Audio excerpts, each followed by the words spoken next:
Hi everyone and welcome back. Welcome to my next video, and here we are discussing about DOM, document object model, and how we can manipulate the DOM. We'll talk about these topics 5, 6, 7. We can do the form validations using JavaScript. Now we are adding a dynamic behavior using DOM APIs. Using DOM you can apply the CSS change. We can also understand the DOM events like on click, on change, on submit. All these are DOM events, and here we can just do the forms validation, accessing the form values, because form is part of DOM, and accessing the form value is how we access the DOM properties. And whatever we are doing here, like whatever we are putting in the inside index.js, obviously you can put the whole code inside the script tag, but here we want to have things cleaner, so I'm putting all those things inside this file. It's better that I should clone this thing, or let me create a new link for this. So here I can copy this JavaScript. We can leave the JavaScript. I will just copy the readme, so we will have a track what we are covering.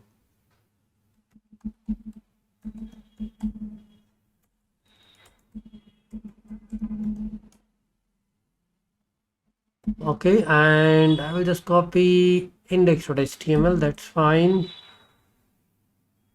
Okay, let's play with this example. Here what we are going to do, the next thing we are talking about how we are doing form validations. Okay, so here DOM HTML form validations, DOM CSS and events.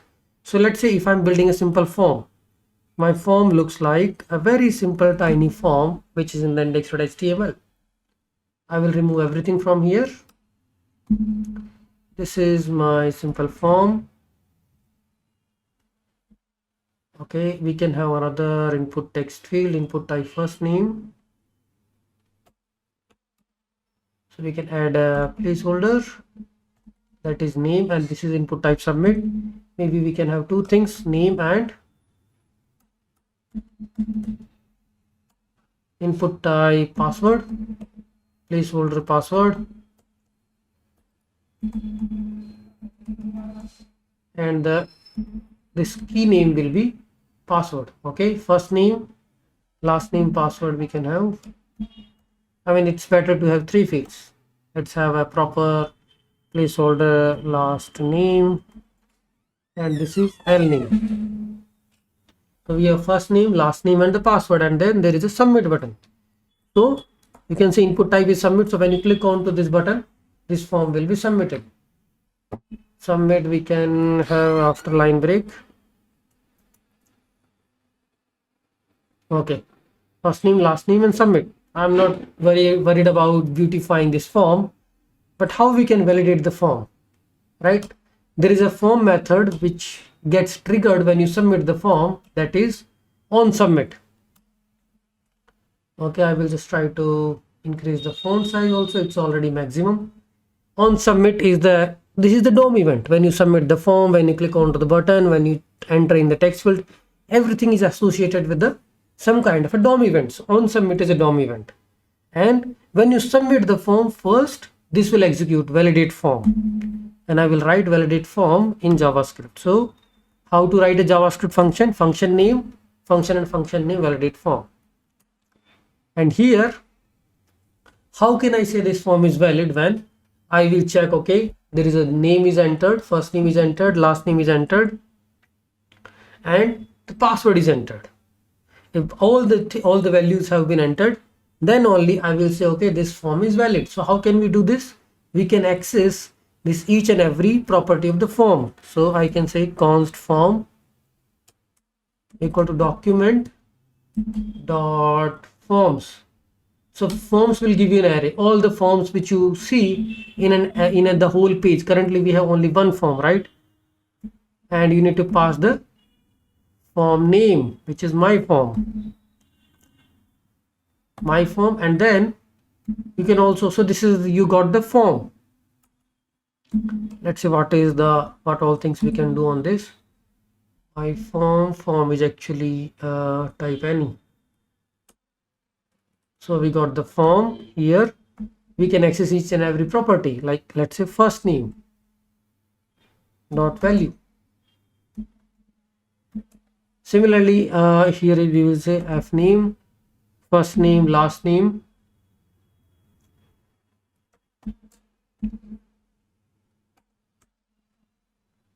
There is no proper indentation. I'm sorry for that. And this is the password. So here we will just set, okay, what we are trying to do here. In the document, there are the forms. I'm trying to access my own form. Give me the first name value. Give me the last name value. Give me the password value. Okay. And here we will check if we got the value for everything. Let's say first name got value. We are good. Last name also has value. We are good. And password also got value. Then only we will allow form submission.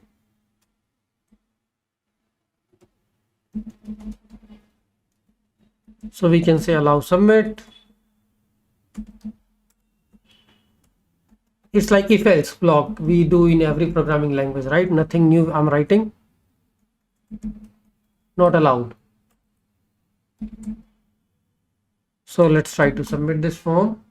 I reload the page, run this, and I will try to submit. Not allowed. Why? Because form is being submitted and there is no value for the first name, last name, password. So first of all, we also need to check when to submit the form and when not to submit the form.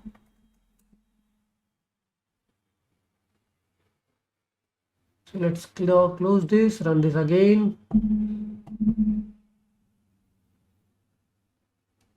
Index.html.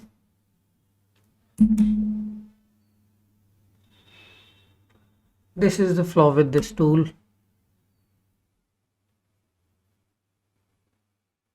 It doesn't run that quickly. So let me, okay. Now if I try to enter something, then it will say allow submit, right? Because I have entered the values. Even you can do console.log first name, last name, and all these things, right? Because I'm allowing you to enter the value. All the values are there, so you can submit. So here you can make your action.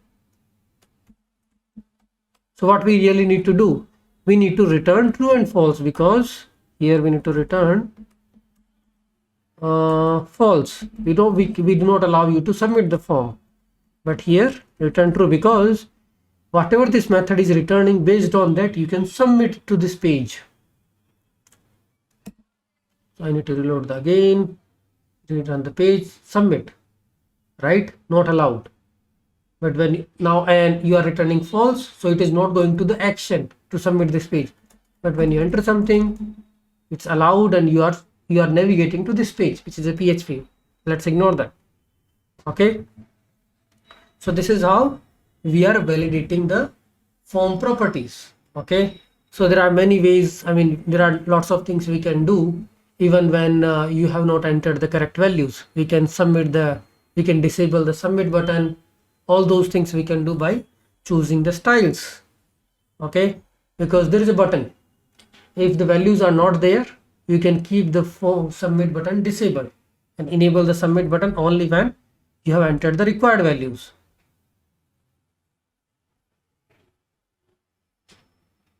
Okay, let's talk about form validations in just another way. I mean, there are two types of form validations we do. Is first is built-in validations, which is a pre-built validations, or another is your custom validations which you are adding. Okay, so we'll try to add a simple form, and then we'll play with the form.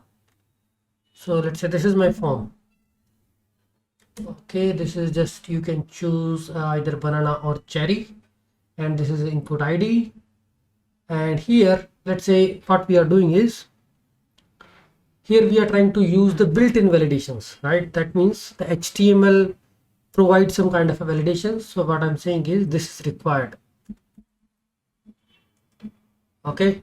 And here, let's say you are reloading the page and trying to submit without entering this value, right? This field is required, first of all. And what kind of validations we can add?